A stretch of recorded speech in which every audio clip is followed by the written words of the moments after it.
تهمینه چکزای از طفولیت ذکاوت داشت و سریع می‌آموخت. وی از سن کم پیانو یاد گرفت و با آنکه بازی می‌کرد می‌آموخت و بزرگ می‌شد. تهمینه با تشویق پدرش به مکتب توماس جفرسون شامل شد. وی نظرش را در مورد مکتبش با ما در میان گذاشت.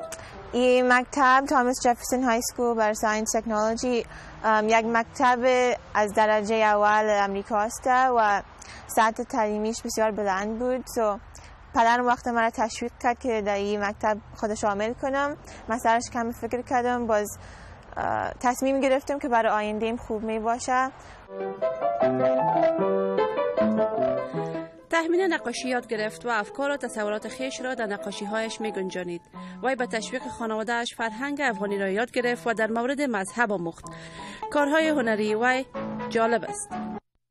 Don't fight fire with fire. So اگه تو یک دفعه like کار شوی یک چیز بد like برات بیای I guess like کسی تو رو داغ بزنه یا یک چیزه باز تو کار نشو. So they're the fire و آتش هستن تو رو داغ زدن مگم تو باید دست وارد داغ نزنی. لیسه توماس جفرسون در الکساندریه ویرجینیا و تهمینه در مورد کارهای خیریه و زندگی باعث باشنده جهانی را یاد داده است. وی میگوید در مکتب در مورد جهان آموخت.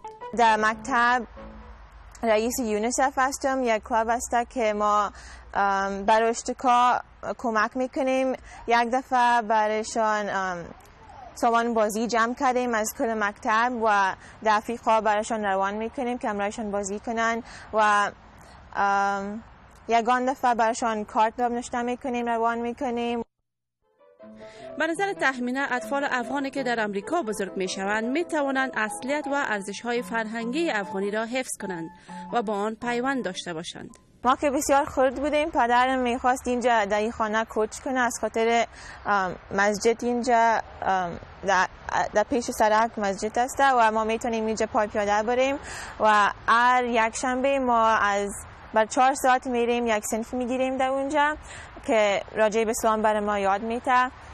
پیش از وام مادرم برای ما قرآن شریف میخواند و از سن بسیار خرد برای ما نماز یاد داد. برای تمام زندگیم اسلام همراهم بوده. پدر تهمینه رهبر معنوی برای دخترش بود، اما سال گذشته در اثر سکته قلبی درگذشت. تهمینه کمبود پدرش را در زندگیش احساس میکند.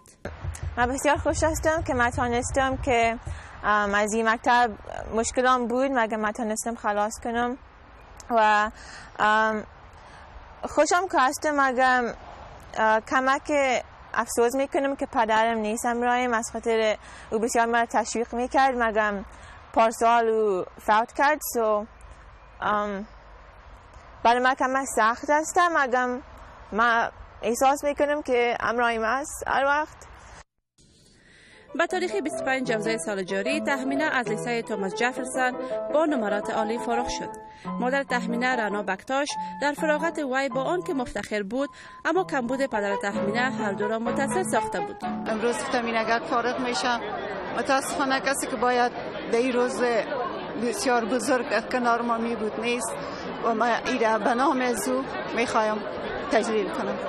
تهمینه در پانتون برکلی ایالت کالیفرنیا قبول شده است و در نظر دارد که من در یک چند پانتون قبول شدم مگه من تصمیم گرفتم که یونیورسیتی اف کالیفرنیا برکلی برم و در اونجا فیزیک میخوایم دکتر شوم.